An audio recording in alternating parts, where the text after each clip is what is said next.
Hey everyone, welcome back to Fight Talk TV. I'm Nabil Chowdhury and today we're really excited to be joined by someone who's done a lot for the boxing community. Steve Palmer from Allstars Boxing Club has helping shape young fighters for years, not just in the ring but in life too. He's seen it all and today we're going to hear a bit about his story. Steve, great to have you on. Thank you. Thanks for being here. Today we'll cover topics such as background, personal journey, coaching, legacy, and boxing and club history. So let's start. Steve, you've been with Allstar since 1970s. How did you first get involved with the club? I was at Mobile Youth Club where they started, and I took a look at it. And a best friend of mine, Cassius Campbell, he went in and inquired, and I went along with him. And I just decided to have a change of sport. What was the gym like back then compared to now? All right. The training was very hard, regimental. Mr. Ake tolerated no foolishness, and which I put into my training into programming to today's youngsters. Were you boxing yourself at the time, and what weight class did you fight in? I started out, yes, was. I started out as a welterweight and then went to light middle.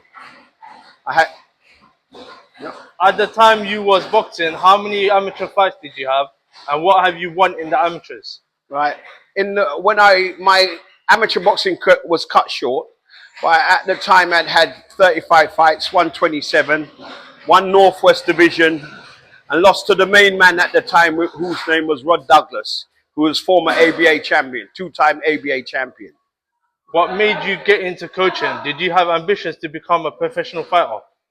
I did, but then when I was involved in a car accident, I stopped and then decided to become a trainer. Who were your boxing idols growing up? You had Marvelous Marvin Hagler, Alexis Arguello, Aaron Pryor, but my main one was Marvelous Marvin Hagler. What inspired you to stay in the sport long term? The fact that I can do some work with young people, help them out, I quite enjoy it as well. How do you handle a talented kid who yet doesn't have the discipline? Rough and harsh. There's no other way to it. Sometimes you've got to be firm, let them know that you're not playing a game. Because like you said, it's a lot of the kids do have talent, but they don't have that confidence or ability to have the discipline in the gym. What more important to you, natural ability or attitude and work ethic? Natural ability. What separates a good fighter from a great one? The ability to listen. Allstars has produced great fighters, but also great people. What do you think makes this gym special? Could you name a couple of these great fighters over the years? You had a couple, quite a few. You had Israel Josie, James Oyebola, Michael Ayers, another guy that we used to have, a very good rate hooker, Terry Young. Various other kids as well. Like I said, Paula Okasola, he went on to go on to the Olympics. Another young man called Earl Henderson, he tragically passed away.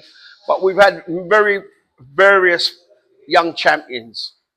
You've seen generations come and go. What does it mean to you to be a part of their journey? I'm happy. I'm very happy to have taken part and to see young people prosper as well.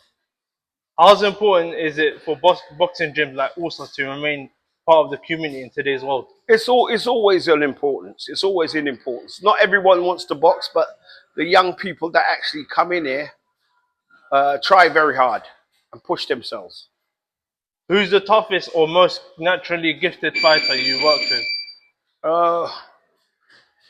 That would be a young man called Israel Josie, heavyweight. If you could pass down advice to the next generation of coaches, what would it be? Learn your trade. Learn your trade, learn your trade. What was the original vision behind Allstars when it first opened? How has it stayed the same? The original vision came from Mr. Ake. He started on the on his balcony landing on his block of flats, and then from there he progressed. He managed to go to Mobley Youth Club, and from there he fought a long battle, and they were given this property by Westminster. What role did Mr. Akai play in shaping the club, and what's your earliest memory of him? Earliest memory of him was that I went into the gym one time. I saw a mate that I knew, and I went in. I started mucking about with him. I was slung out there. He ran me out of that gym, and I came back about a year later. How has the boxing changed over the last 50 years in West London? How was it back then, and how is it now? Talk about the amateur scene, how it is. The amateur scene is it's all changed. A lot of the young guys are not naturally talented, or they're not naturally strong, should I say. They lack that mental fortitude that I look for, hardness. A lot of them are like, everybody's crying about the work that needed to be put in. What are your thoughts of the UK boxing scene today? Where is it heading? So boxing in general. I'm in doubt. I'm in disarray. Currently, I'm in disarray because there's a lot of young fighters. Everybody's aiming for the money, the business side. That's good. That's a good thing. But they're not aiming to make themselves great. They're no one's fighting. No one's calling out each other in the top 10. No one's saying to be out of the pro side like I'm fighting the next man up the ladder. I'm in the number 5 position. I want to be number 1. What are your opinion and thoughts about YouTube boxing and celebrity boxing? Is it helping the sport or harming it? It does help it in a way because it's getting to a different part of the audience. I mean, there's a lot of people who are not going to do amateur boxing, but they do the YouTube boxing. They have a lot of followers. So it's capturing a wide range and a wide audience. What's the biggest mistake young boxers make early in their careers? Everybody believes that they're a major success after 1 or 2 fights. They're not. You're just on your way up. How do you approach building a boxing style? Do you adapt to the fighter, or do you have a foundation they all have to learn first? We all have to have a foundation, the basic foundation, learning out the footwork, the hand placement, working with your feet, work with your head. The ability to listen plays a very important part in shaping a fighter. Have you had a fighter you believed it would go all the way, and what has happened to them? We did. We had a guy called Kelvin Fawaz, a major talent. But unfortunately, what happened was his paperwork wasn't up to date. And then the COVID came along. So he's stalled since then. Now he's in position to be boxing for the English title and various other titles.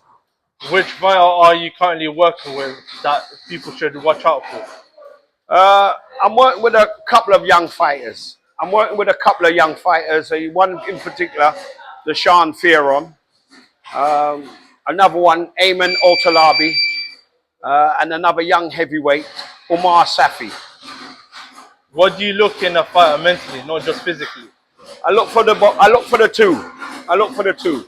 The mental first, and then the physical. What keeps you coming back to the gym all these years later? My own dedication, my own perseverance to keep young people working morally, ethically, fundamentally. What do you want people to remember about Allstars and your role in it? That we had not just good fighters, good boxers, great personalities.